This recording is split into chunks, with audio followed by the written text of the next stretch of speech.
Olá, boa noite, tudo bom? Estamos aqui esperando o nosso convidado de hoje, o pastor Davi Heiker, vai estar falando sobre sexualidade. Daqui a pouco ele deve estar entrando. E que bom que tá todo mundo aí. Oi, Dave, você tá aí, amigo? Ai, que legal, tô vendo o povo todo entrando já, que bacana. Vamos aguardar. Hoje é a última aula, né? Do dia, do dia, a última aula. Espero que vocês estejam gostando desse seminário. Tem sido bênção. Na minha vida também tem sido bênção.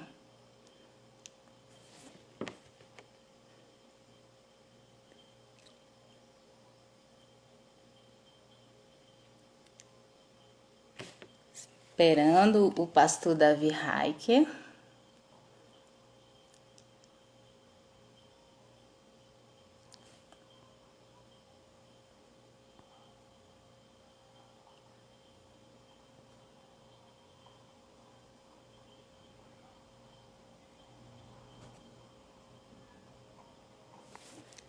Olá, olá, vamos aguardando, vamos entrando, vamos dar tempo para todo mundo entrar.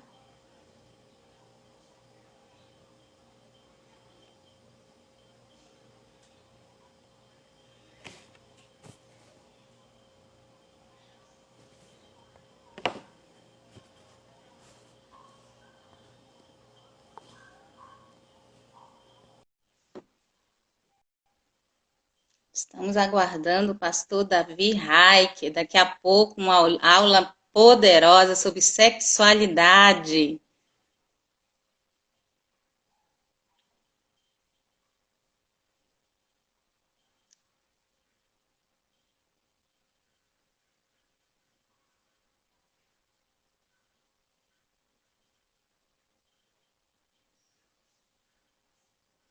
Oi, Mileide! Como tá aí o calor no Pará? O pastor Davi Reich, ele é do Pará também. Ô, boa noite, pastor Reich. Seja Olá, boa bem-vindo noite.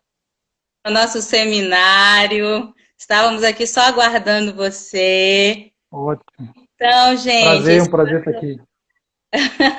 esse é o pastor Davi, né? Davi, ele é lá do Pará, então Isso, é Davi, Davi é. Raik. Ele é, ele é fundador, né? Ele é fundador do Ser, um ministério Ser, mas eu vou deixar ele se apresentar aí, e Ok. ele é a melhor pessoa para falar de si mesmo. É isso aí, eu moro em Belo Horizonte, estou falando direto de BH, sou membro da equipe da Igreja Batista Central, mas sou realmente natural de Belém do Pará, toda a minha família, e nós trabalhamos desde 2005, portanto, há 15 anos, dentro de um ministério chamado Ministério Ser, e da rede ministerial Êxodos Brasil, do qual sou vice-presidente. E o nosso objetivo como ministério é a capacitação da igreja para que a gente possa atuar de maneira bíblica, equilibrada e eficaz dentro dos desafios contemporâneos da sexualidade humana. Então tem sido essa a nossa área de pesquisa e atuação nesses 15 anos, dentro de vários desdobramentos no âmbito da sexualidade, a relação disso com a fé cristã, com a praxe pastoral da igreja e assim por diante. Eu também já estive em Jocum, em 2011 fiz a TED, a Escola de Aconselhamento lá no Chile, e hoje não estou engajado com Jocum de maneira direta, mas tenho muitos amigos e sempre me faço presente aí em alguns eventos da Jocum, tem sido uma benção. Eu tive no workshop da ETED ano passado, com a Carline, com muita gente de várias bases, e foi muito bom. Então é um prazer estar aqui com vocês, compartilhando esse tema que é sobre sexualidade. É um prazer ter você aqui conosco, pastor. É um grande prazer. Então, vamos lá. Estou aqui para aprender, já estou com meu caderno também aqui para anotar tudo. Ótimo. Maravilha. Então vamos lá, né? E sem perder tempo, até porque a live tem limite aí de hora, né? Verdade. Então, nosso tema é, sexualidade. Me pediram para falar mais sobre a questão da imoralidade sexual. No entanto, me rogo o direito de fazer uma abordagem um pouco mais completa, porque eu acho que um dos problemas da igreja é exatamente tentar enfocar a imoralidade sexual de maneira muito isolada. Isso tem sido pouco eficiente, tanto para o nosso ensino quanto para o nosso discipulado. Para a nossa vida de discipulado com outras pessoas, tem sido pouco eficiente quando a gente pensa a imoralidade sexual descontextualizada. Então, a primeira coisa que eu queria dizer nós temos um problema de entendimento sobre como funciona, né, a sexualidade humana e como a Bíblia enxerga, até para depois pensar no que é o pecado sexual, no que é a imoralidade sexual. Então eu queria propor uma maneira de pensar a sexualidade e, a partir desta maneira, endereçar as questões ligadas à imoralidade sexual. A primeira grande pergunta é quais são as visões equivocadas desse tema, que a gente precisa superar. Então, que eu vou ser muito breve. A gente costuma ter, a gente tem no Ser uma escola de sexualidade que dura 13 dias só de capacitação. Então, eu vou ser aqui muito resumido dentro do nosso tema.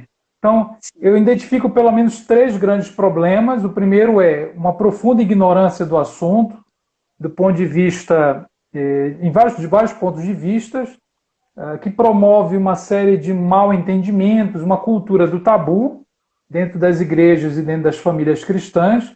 O segundo problema, a gente tem uma série de vergonhas excessivas de tratar do tema. A gente se sente muito incomodado com algumas coisas devido à nossa religiosidade talvez mal construída. E além da vergonha e da ignorância, nós temos até um medo de falar de um assunto que fala de intimidade, de interioridade, de segredos, de problemas que a gente não quer assumir na frente dos outros para que não desconfie que a gente é normal. Então, quanto mais líder é a pessoa, se ela for casada, se ela tiver uma idade, se ela já for líder, parece que ela vai se desumanizando e parece que ela vai perdendo a sexualidade, ela não pode mais admitir determinadas lutas, determinadas tentações, como se ela já tivesse passado dessa fase. Isso vai desumanizando a liderança e tornando o discipulado fraco.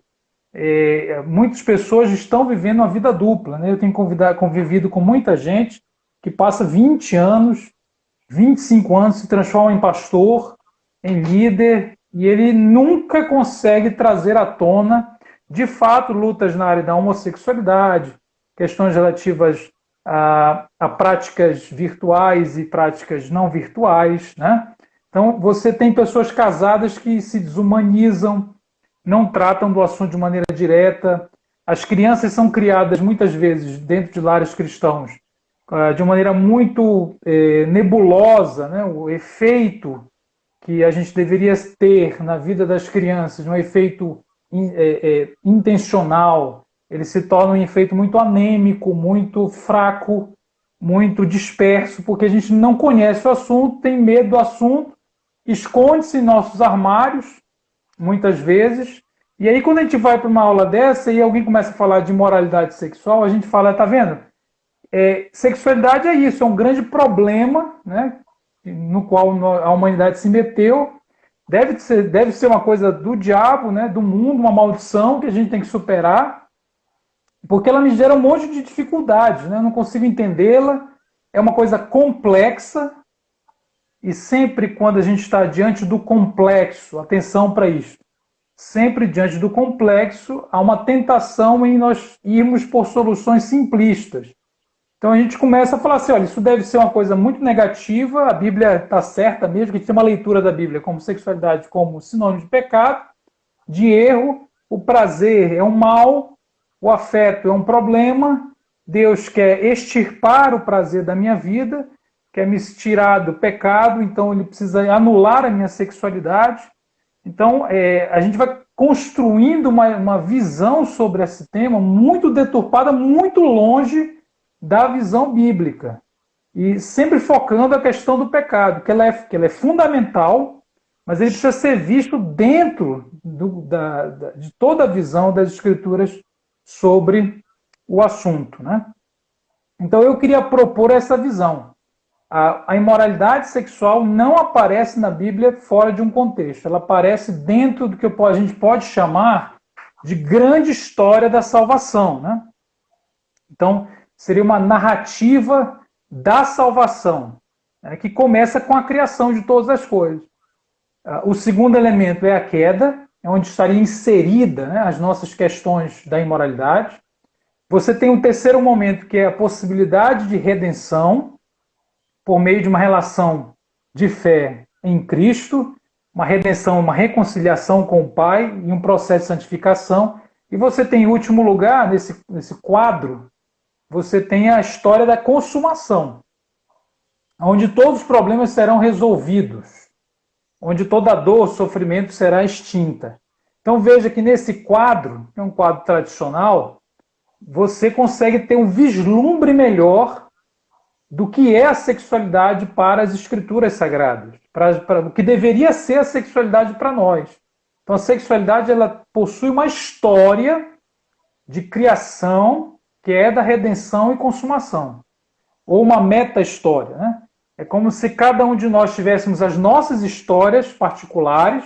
Nós nascemos, nós passamos a infância, muitos de nós fomos traumatizados desde a infância, lidamos com sistemas muito doentios, formamos na nossa sexualidade biograficamente, quer dizer, a nossa história particular, e às vezes a gente fica focado na nossa história particular, querendo entender por que eu sinto isto, por que eu sinto aquilo, deve ser alguma coisa que eu fiz, alguém fez comigo, e claro que isso tem a sua relevância, evidentemente, porque cada um vive certamente a partir das suas experiências o Evangelho, só que a Escritura sempre vai nos convidar para que haja realmente uma mudança, uma transformação. A Escritura vai nos convidar a enxergar os nossos pecados, a nossa sexualidade, não só os nossos pecados, mas todo o nosso ser, a partir da grande história.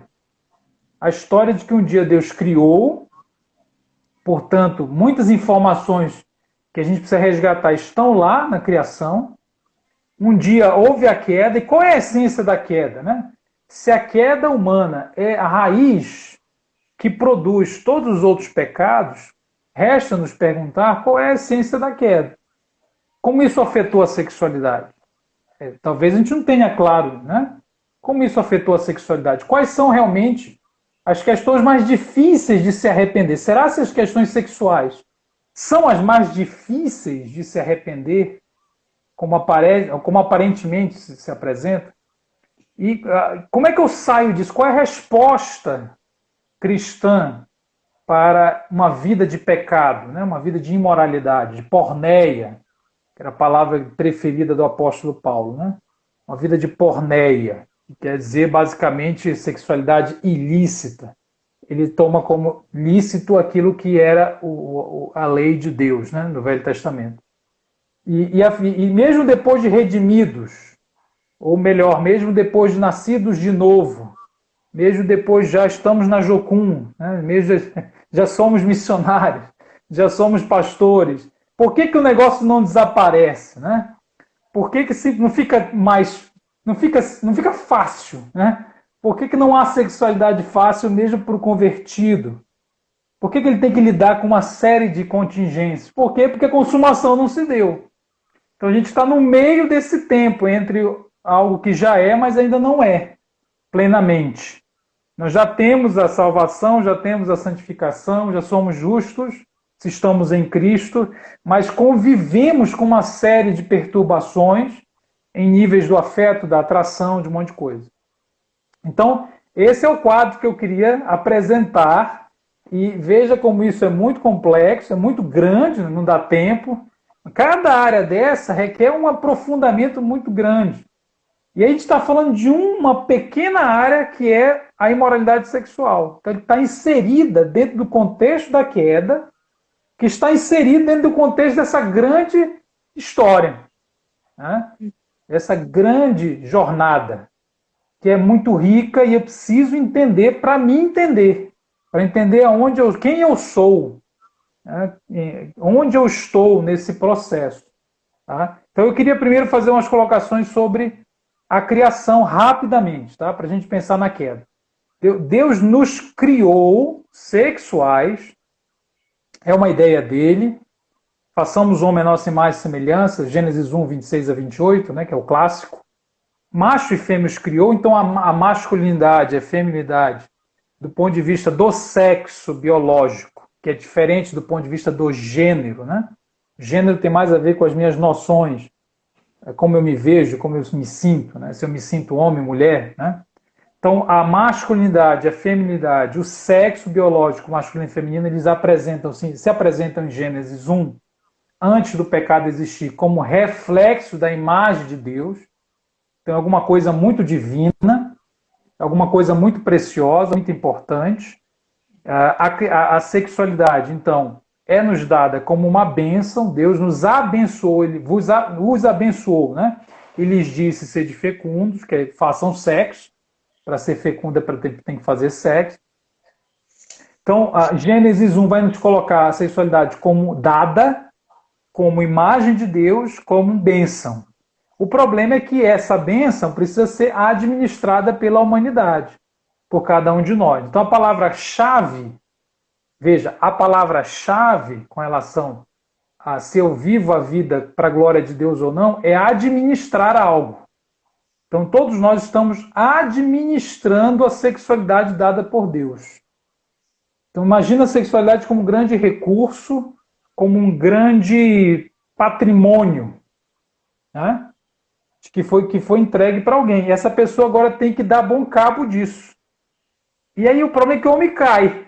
Depois da queda, acontece uma profunda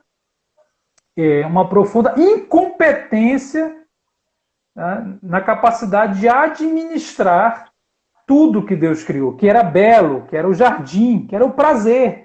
Então o jardim do Éden não é um lugar de terror, é um lugar de delícia, de prazer. Deus disse, olha, more nisso aí, administre o prazer, para a glória de Deus. Então, qual é a grande ideia que a gente tem que ter? Nós somos chamados para administrar um patrimônio. E eu tenho dito por aí que nós não precisamos de uma maldição para nos dar mal. Bastam as bênçãos mal administradas. Então, qualquer coisa boa que eu lhe der, $1 bilhão, você não necessariamente se torna uma pessoa melhor. Você pode se tornar pior. Por sua incompetência de lidar com aquilo que é bom. Então, a queda marca o ser humano com essa profunda incapacidade de gerenciar o bem, o bom, né, que está nele, que é reflexo da própria imagem de Deus. Né? E esse bom está na sexualidade também. Eu queria colocar 3 elementos aqui que nós vamos ter que dar conta de administrar. E agora temos que dar conta pela ajuda do Espírito Santo.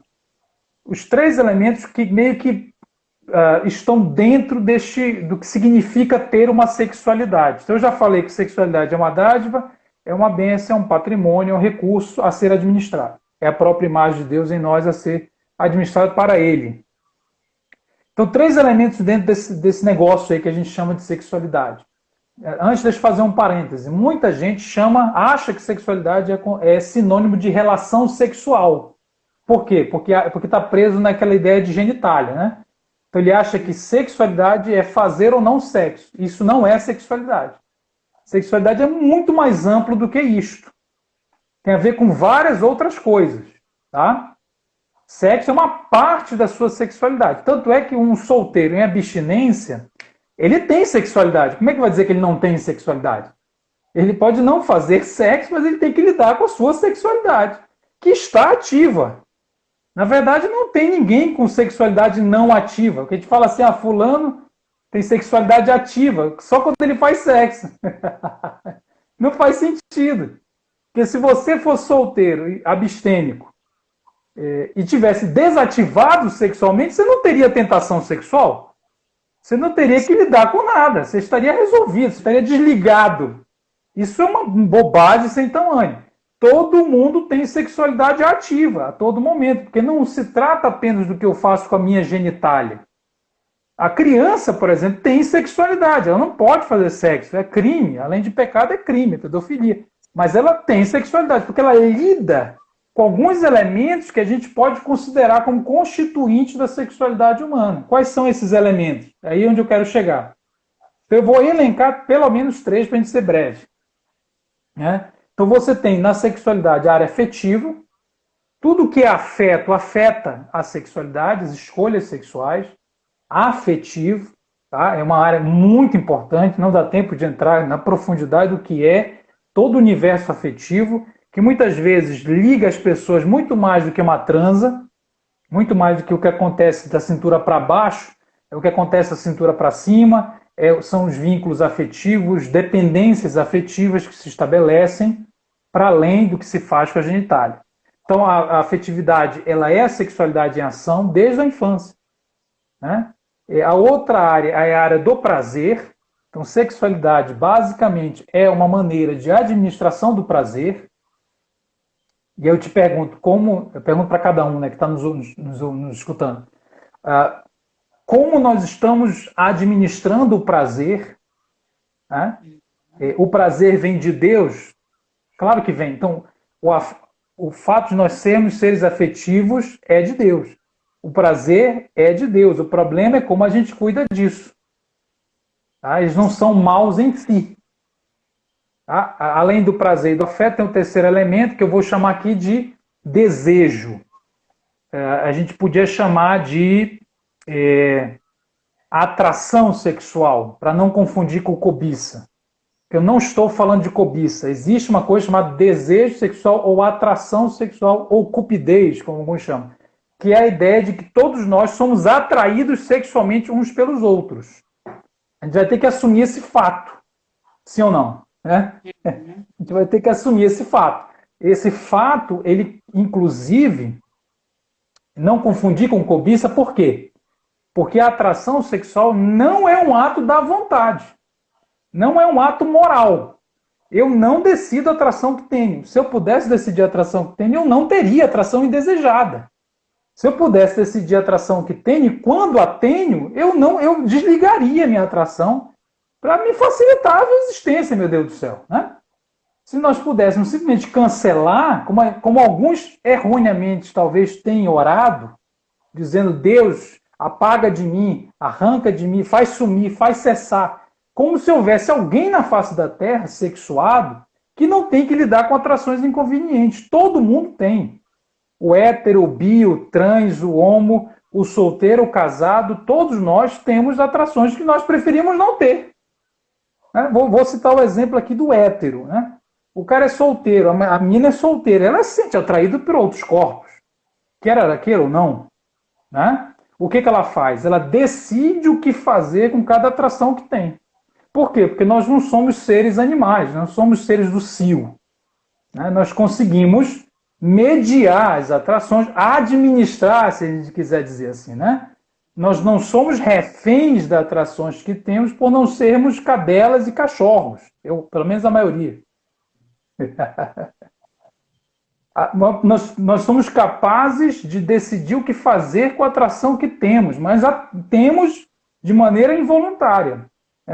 O cara, por exemplo, uma pessoa casada, não seria melhor que ela só tivesse atração pelo cônjuge? Né? Seria melhor.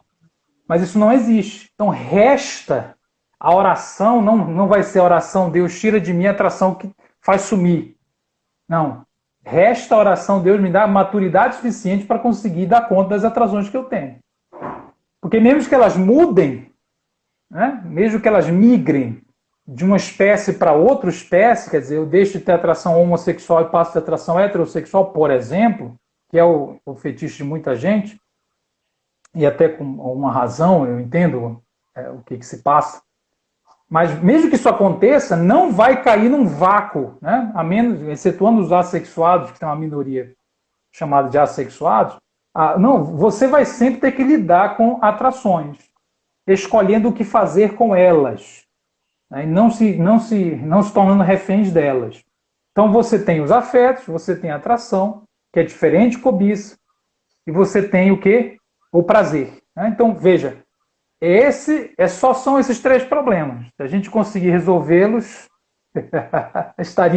estamos resolvidos. Então, a oração qual é? Deus, eu preciso desesperadamente de salvação. Eu preciso desesperadamente de ajuda, porque eu não dou conta desse negócio. Essa é a oração humilde, né?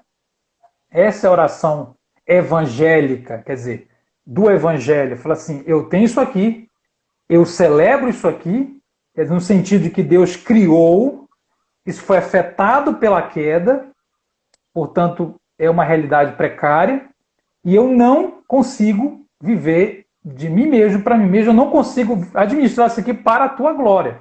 Eu não consigo. Eu preciso de um salvador, eu preciso de um redentor, de um reconciliador, de alguém que tome nas minhas mãos e me ensine e me resgate, né? Que me dê uma nova maneira de enxergar isso tudo, porque a maneira que eu enxergo é caída, é precária, né? Então, nós vamos mais ou menos por aí. Essa é a trajetória. E mesmo quando eu recebo essa ajuda, essa presença, a transformação, a presença do Espírito Santo, uma nova identidade, um novo nome, uma nova natureza, mesmo assim, nessa matemática haverá dor e sofrimento enquanto não houver uma consumação de todas as coisas. Portanto, a expectativa deve ser realista quanto ao processo de aprendizado, né, de maturação da sexualidade, como qualquer outra área. Tudo bem? Então é mais ou menos por aí. Eu queria destacar aqui, ainda nesse esquema, né, então pensando na criação, a sexualidade como tudo isso, pensando nessa nossa tarefa, que é administrar para a glória de Deus. O que seria a queda, então, né, para a gente entrar em moralidade? Né? Vamos partir do geral para o específico. Né? Então, o que é a queda? Então, a queda humana não é um comportamentozinho de alguém que desobedeceu e comeu uma fruta. Tem que esquecer isso. Né? A queda de Adão e Eva representa uma decisão, uma atitude de independência de Deus, de profunda independência de Deus, no qual o homem bate no peito e fala, eu vou resolver a minha própria existência, eu vou definir o certo e o errado, eu vou definir o que eu quero, o que eu não quero, o que é bom, o que não é, de mim, para mim mesmo. Tá? Essa é a essência da queda, independência de Deus.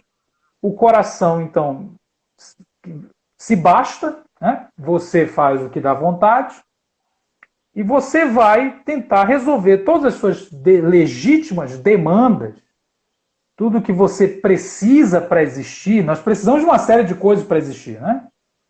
Sim ou não, né? Nós precisamos de uma série de coisas legitimamente. Nós precisamos como alguém que tem sede de água e precisa de água. Então, nós vamos satisfazer todas as nossas necessidades a partir de quem? Do Criador? Não, a partir das minhas próprias fontes, digamos assim. Né? Então, tem um versículo lá em Jeremias 2,13 que diz assim, o meu povo cometeu 2 pecados, 2 males. Primeiro, abandonou a nascente, a fonte de água viva. Então, o primeiro movimento qual é? Eu abandono a Deus que me garante saciedade, de todos os tipos de saciedade que você possa imaginar. O segundo movimento é, eu continuo com sede, então eu tenho que cavar poços. Eu tenho que fazer alguma coisa para obter o que eu preciso. Então, o Jeremias fala assim, eles começam a cavar cisternas, então abandona a fonte, começa a cavar cisterna que não retém a água. Olha que irônico, né? Então, o homem caído é o homem que vira as costas para a nascente, vai cavar nos seus próprios desempenhos, tentar resolver as suas próprias necessidades, só que ele não consegue matar a sede. Não retém a água, não funciona.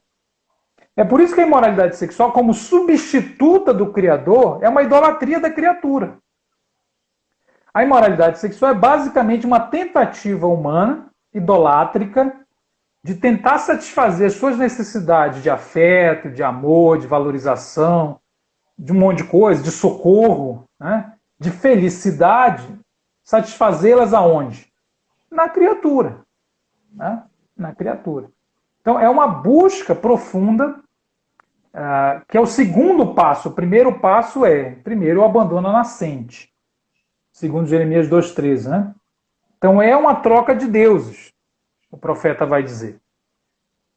Portanto, antes de pensar no pecado sexual, a pornografia, o adultério, a prostituição, a gente precisa pensar como Romanos nos ensina a pensar. Lá em Romanos capítulo 1, quem quiser pode até abrir. Romanos capítulo 1 é um texto muito famoso por descrever a imoralidade sexual. Eu não sei quem aqui já conhece, né? Mas Romanos capítulo 1 ele é muito conhecido por citar elementos da imoralidade sexual. Por exemplo, lá em Romanos 1, eu vou até abrir aqui, vai citar a homossexualidade, vai falar que a galera estava totalmente pervertida, né? Completamente voltada aos seus prazeres, a cobiça, voltada a todo tipo de pecado. E aí a galera acha assim, não, então, olha, Paulo está ensinando que esse é o nosso problema. Qual é o nosso maior problema? É o pecado sexual, né? E aí não é bem essa a mensagem do apóstolo Paulo. Por quê? O apóstolo Paulo vai ensinar, eu estou tentando abrir aqui, mas é engraçado que eu não acho. Achei. Romanos capítulo 1, versículo 21, diz assim: porquanto, tendo conhecido a Deus, não glorificaram como Deus, não lhe renderam graças. E se tornaram, então, ao contrário, os seus pensamentos passaram a ser levianos e imprudentes. Versículo 22. E proclamando-se a si mesmo como sábios, perderam completamente o bom senso. Versículo 23. Trocaram a glória do Deus imortal por imagens confeccionadas conforme a semelhança de seres humanos mortais. Então veja, ele fala assim, olha, qual é a causa? É que abandonaram a Deus. Qual é a consequência? Aí vem o versículo 24. Por este motivo, atenção, Romanos 1, 24. Por este motivo, Deus entregou a impureza sexual. Então, a impureza sexual que ele vai descrever, a imoralidade sexual, aparece na Escritura não como causa, aparece como consequência do quê? De um primário abandono de Deus e idolatria da criação. A ficha tem que cair. Ao olhar, se eu estou vivendo uma vida de imoralidade sexual, eu preciso entender, tem uma coisa mais difícil do que se arrepender de pornografia, de prostituição, seja lá do que você está tentando se arrepender. Quer dizer, ao olhar um homossexual vivendo em pecado, eu começo a perceber que o maior problema dessa pessoa não é a homossexualidade. O maior problema dessa pessoa é que, primeiramente, ela decidiu, eu vou ver de mim mesmo para mim mesmo. Entendeu? Eu vou definir o que eu quero, do jeito que eu quero. É uma profunda soberba de satisfação de si. Porque se ela sair de um pecado e ir para outro, ela pode até melhorar socialmente. Sim ou não, né? Alguém pode, completamente perdido, completamente independente de Deus, se tornar alguém moral. Isso é muito perigoso. Repito, alguém pode, completamente independente de Deus, completamente da carne para carne, de si para si mesmo, se transformar em alguém moralmente correto e continuar perdido. Veja, o filho pródigo, o mais novo, é o perfil do imoral, que na parábola se converte. Todos nós conhecemos a parábola, né? Lucas 15. O filho velho, mais velho, é o perfil do cara, do moralista, que tenta controlar o pai para que o pai faça o que ele tem, o que ele quer, né? Quando vê o filho voltando, né? E esse cara, na parábola de Jesus, ele não se converte assustadoramente. Porque ele é um cara perdido, só que ele perdido de uma maneira moralmente conveniente, né? Adaptada. E ele, poxa, meu desempenho não é tão mal assim.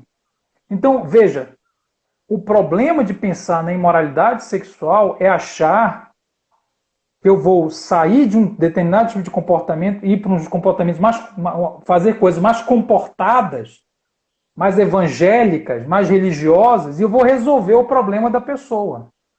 Tanto é assim que quando você tem, por exemplo, uma família, um filho diz para o pai, olha, eu sou gay, eu vou viver com meu parceiro.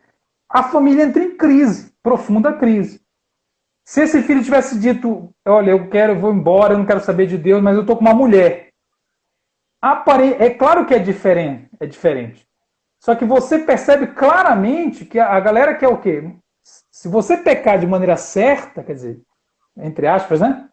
Você, você, você quase que anula o efeito da imoralidade. A grande verdade qual é? Que eu quero reforçar aqui. Se nós estamos lutando com uma imoralidade sexual, qualquer que ela seja, a gente tem que olhar para o coração e falar assim: o meu primeiro movimento foi eu abandonei o Criador. Eu troquei a verdade pela mentira. Eu abandonei a nascente pelas minhas próprias cisternas.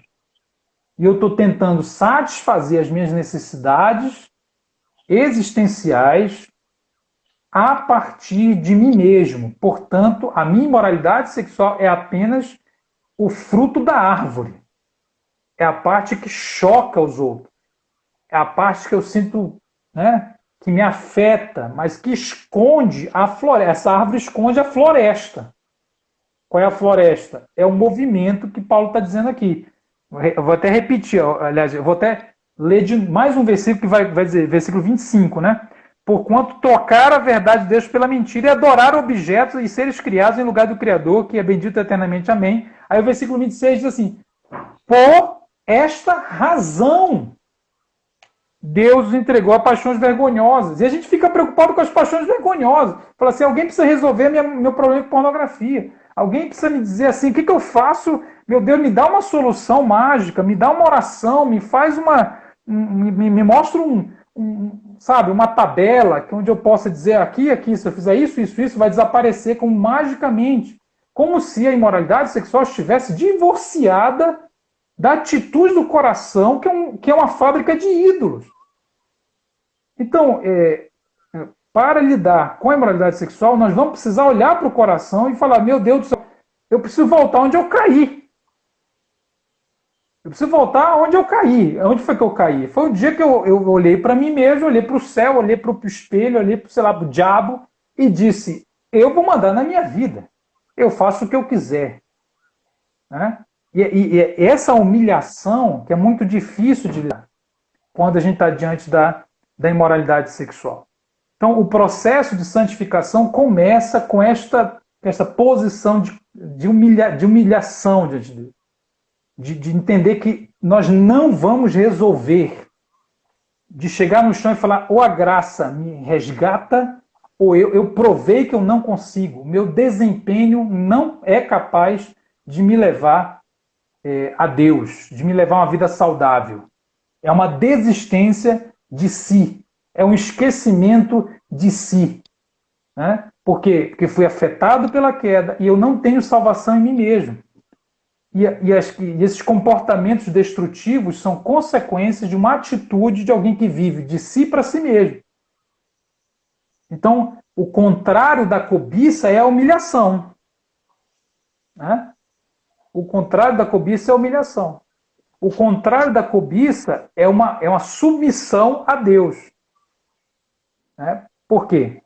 Porque em Deus eu começo a aprender a viver pelo que eu creio, enquanto eu convivo com coisas que sinto. Porque todo mundo vai sentir, vai ser tentado, vai passar por momentos difíceis, vai ser atribulado, e essas tribulações vão contribuir para a santificação. O grande questão do discipulado, qual é? Tendo essa perspectiva, é eu e você aprendermos a viver pelo que nós cremos, enquanto nós convivemos com atrações e sentimentos que são instáveis. É viver pela fé, né? Viver pelo que eu acredito. Né? E eu vou aprendendo a viver pelo acredito através da ação da própria graça de Deus. Então, eu não sei quanto tempo eu já estou falando, meu Deus do céu. Já tá. Também não marquei aqui. Vamos É porque eu falando, vamos falo muito. falando. Se encerrar, a gente entra de novo. Eu entro e mando E, um convite para você. então, mas assim, eu queria fazer uma pausa, ver se alguém quer perguntar alguma coisa. Eu não sei, a galera tá. A internet não deu problema, não, né? Não travou, não, né? Para você ficou direitinho a Não, internet? para mim tava bem tranquilo a internet Bem aqui, tranquilo. bem Ah, boa a mesmo. minha Aqui não também. travou, não. Só para certificar. Então é isso. Alguém está perguntando aqui sobre hedonismo, por exemplo, né? Eu falei rapidamente sobre o prazer. Hedonismo tem a ver com esse culto ao prazer. Cara, eu diria o seguinte: não tem tempo, mas eu diria o seguinte: existem duas formas clássicas de lidar com o prazer. A gente tem dificuldade com o prazer, muita dificuldade, né? E a imoralidade tem a ver com isso, né? Por que a gente tem. Primeiro, deixa antes de eu falar das duas formas clássicas.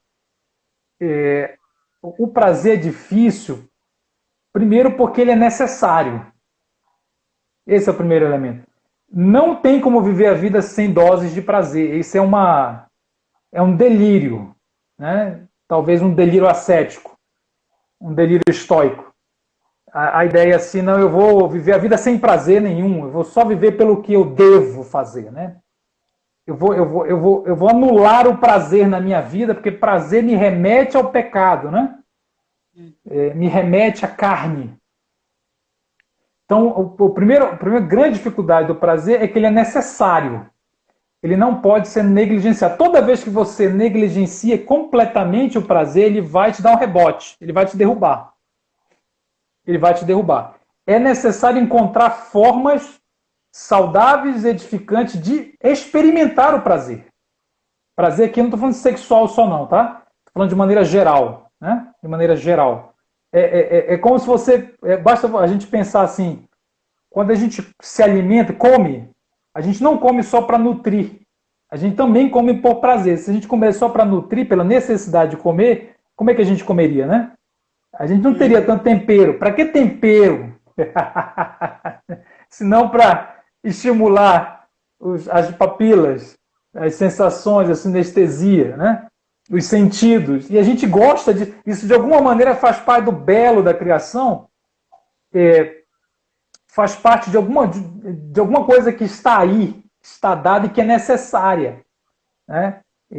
Então, o prazer é necessário.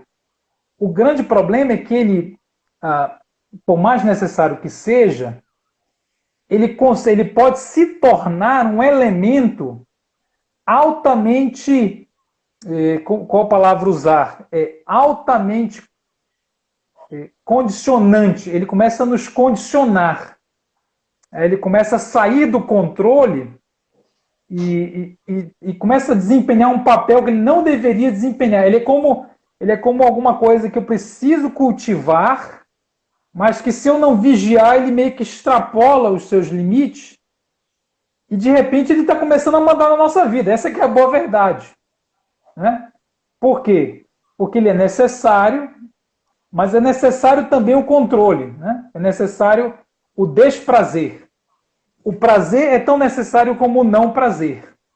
O prazer é tão necessário como a dor. Por mais que a gente não queira mais nenhuma negatividade na nossa vida, o milênio, né, a cabeça do contemporâneo não quer negatividade na vida dele, quer tudo controlado, tudo domesticado, tudo muito prazeroso.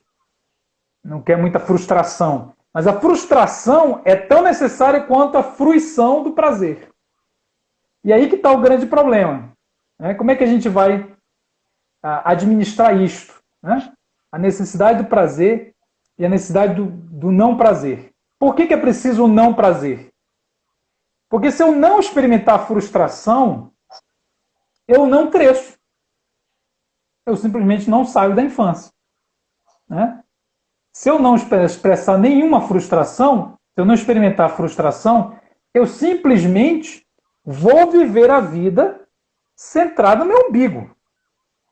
Né? Eu vou instrumentalizar o outro pensando em mim. Eu vou me tornar um narciso, né? No pior sentido da palavra. Um investimento de energia de mim para mim mesmo e usando a criação como meio de satisfação própria. Então eu viro meio que um monstro. Né? Olha que interessante. Então eu viro meio que um monstro e o outro desaparece. O outro, não é que o outro é usado, o outro some, o outro não existe. Tudo é uma grande sombra do eu. Então, o prazer é tão necessário quanto a frustração. E aí, quais são as duas grandes escolas, né, religiosas que o Novo Testamento nos apresenta, inclusive, desde a época de Paulo, João, Pedro? A primeira escola dizia o seguinte: o prazer é mal. Né? O prazer eram chamados de gnósticos ascéticos. Colossenses capítulo 2 fala contra os gnósticos ascéticos. O que a galera dizia? Olha, desejo é do mundo, é do diabo, o espírito é superior, então você tem que evitar até o casamento. Eles estavam proibindo até o casamento. Paulo chama isso em Timóteo de doutrinas de demônio, que era dizer que o desejo sexual era do diabo. Tá? Então, ele não aceita essa posição ascética, que diz que o prazer não é necessário. E ele vai dizer, Coríntios 7, que a castidade verdadeira é o sexo feito no casamento, dando prazer para a mulher, inclusive. Né? Dando prazer à mulher casada, não só ao homem. Então ele fala de orgasmo feminino diretamente no século I, coisas que o feminismo só vai falar no século XX. Isso é Paulo, né? E lembra um pouco da reforma, porque Lutero também dizia, né? Castidade verdadeira não é a do monge ascético, trancado num claustro, sem ver mulher, sem tocar homens e mulheres. A castidade verdadeira era do casal casado, né, que um vivia o sexo para a glória de Deus, vivendo o prazer para a glória de Deus. Então veja, Paulo rejeita os ascéticos, mas tinha uma outra ala que era a galera libertina. Então o que a galera libertina falava? O prazer vai nos salvar. Né? Vamos viver a vida. A expressão 1 Coríntios capítulo 6, no qual ele fala assim, tudo me é permitido. Quando Paulo escreve tudo me é permitido, mas nem tudo me convém, ele está respondendo aos ascéticos, aos gnósticos libertinos, que diziam tudo é permitido. Ele fala tudo é permitido, portanto ele não nega que você pode fazer, mas nem tudo convém. Por quê? Porque a nova identidade em Cristo, que eu recebo pela fé, não pelo desempenho, Jesus vai lá e me dá uma nova identidade, me resgata, me torna filho, me justifica. Essa nova identidade é incompatível com a imoralidade. Então, por que eu abandono a imoralidade? Porque simplesmente quem eu sou há uma incompatibilidade entre a minha identidade e a vida na lama do pecado imoral. Simplesmente não faz sentido. Não coaduna. Não adapta. Né? Portanto, o carnal, que é o cara libertino, que a gente chama de crente carnal hoje, nada mais é do que uma pessoa que realmente nasceu de novo, ou possivelmente nasceu de novo, porque pode ser que não tenha nascido, possivelmente nasceu de novo, mas vive um estilo de vida, e não apenas um acidente momentâneo, mas um estilo de vida constante, que é completamente incompatível com quem ele é, com a sua identidade. É uma tortura. O crente carnal estaria, então, em uma contradição de consciência, em uma eterna tortura de si mesmo. Que ele está praticando uma vida de morto sendo vivo. É como se você tivesse sido morto, estava morto, enterrado, roupa de morto, fedendo. Alguém vai lá, ele ressuscita, lhe dá um novo status existencial, uma nova identidade. Só que você não tira a roupa de morto, você continua com roupa de cadáver. Faz sentido? Não. Né? Você precisa tirar. Não faz sentido, porque Paulo usa a metáfora do despir-se.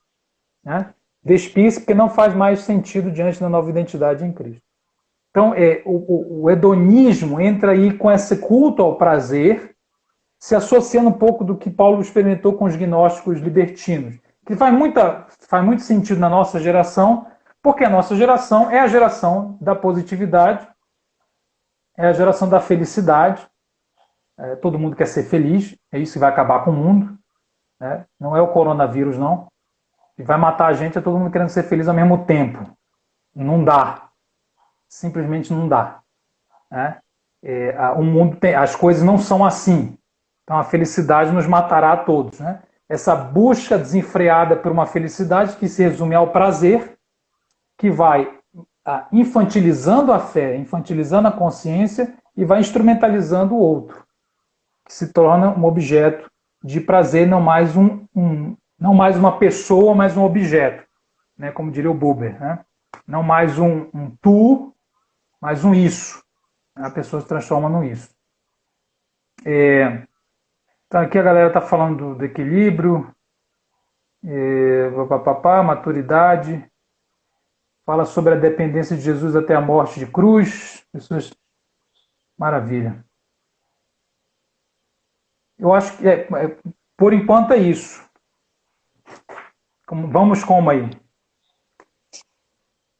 Então, amém, então, né? Alguém mais tem pergunta? Alguém mais quer fazer alguma pergunta O para o pessoal vai Davi? fazer aqui aos poucos Ah, aí. alguém fez uma pergunta aqui que eu tinha visto, é sobre se você tem algum livro. Deixa eu ver se eu acho aqui. Então, eu não tenho livro escrito, aliás, eu tenho um livro, mas não é sobre o assunto exatamente. Uhum. É um livro mais de ensaio, está no Amazon, chama Nude Si. Vou até escrever aqui. Mas vou ministrar, eu ministro cursos, tá? Então, o Ministério, a gente tem. Vai acontecer um curso, inclusive, sexta-feira agora. Quem puder, quem quiser aprofundar mais sobre identidade, sexo e gênero, que é o nosso tema, que é um tema muito sensível, né? Identidade, sexo e gênero, a gente vai ter um curso agora de 6 horas de duração, de sexta e sábado, online, completamente online e ao vivo. Sexta à noite, sábado de tarde e noite. Quem puder, vai lá no meu Instagram, aqui na bio, na biografia, está lá o link com mais informações e para se inscrever. Nós vamos discutir as questões ligadas à identidade, tá? As questões ligadas à identidade sexual e ao gênero. Então, o que é gênero, como isso se relaciona com a fé cristã, não só as questões ligadas à homossexualidade, mas todas as discussões contemporâneas de gênero. É bacana para líderes, para pais e mães, para uma galera que está trabalhando com aconselhamento ou com outra área. A minha esposa vai dar um curso esse mês também, lá para o dia 15 e 16, chamado Como e Quando Falar de Sexualidade com Crianças. Como e Quando Falar de Sexualidade com Crianças, que é um curso fantástico, é uma oficina prática que ensina os pais e profissionais e ministérios que atuam com crianças a, de fato, como fazer. Não é só teórico, não. Além da teoria, você tem ali uma revisão bibliográfica, você tem dinâmicas, são feitas perguntas. É muito legal. E às vezes a igreja tem dito assim, a escola não deve ensinar sobre isso. A gente ouve muito isso, né? A escola não deve ensinar. Quem tem que ensinar é a família. E eu lhe pergunto, a família sabe? Às vezes a família está mais perdida do que a escola. Às vezes o abuso é intrafamiliar. A gente está no Maio Laranja, que é uma outra área que a gente atua, e o abuso sexual é intrafamiliar muitas vezes. Então precisa capacitar as famílias. Então eu queria, todos aqui que estão ouvindo, se interessam, tanto para a área do gênero, sexo e gênero, identidade, sexo e gênero, é só entrar em contato, manda um direct aí, a gente manda o link dos dois cursos. Então, o de sexta-feira agora é o meu, Identidade, Sexo e Gênero, e na outra semana vai ter o de Como e Quando Ensinar Sexualidade para Crianças. Manda um direct para mim. O meu está na minha biografia, está lá o link, mas o da minha esposa está no dela, que ela chama Brena Hiker. Vou comentar aqui o nome dela para ficar registrado.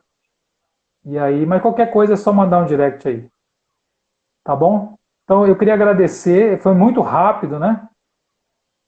Verdade. Nós é que agradecemos a sua participação aqui no nosso seminário. Deus abençoe. Cada vez mais, né? Já tem abençoado, porque Ele já nos deu todas as bênçãos nas regiões celestiais. Eu Isso. creio que, que Deus venha cada vez mais abençoar vocês. Esse essa aula, eu creio que edificou muita gente aqui. E eu Que aprendi bom, também, viu? Então, que que Deus bom. abençoe, pastor Davi, abençoe sua casa, sua família, amém? E Amém. Deus obrigada, abençoe a gente. Se base vocês aí. quiserem saber mais, já sabe, entra lá, vamos aprender junto lá com o pastor Davi, Isso, no curso. isso. Um abraço, gente. Fica na paz então. Obrigado, viu? Deus abençoe. Abraço, abraço, Deus abençoe. Abraço, gente, Deus abençoe. Tchau. Boa noite. Boa noite.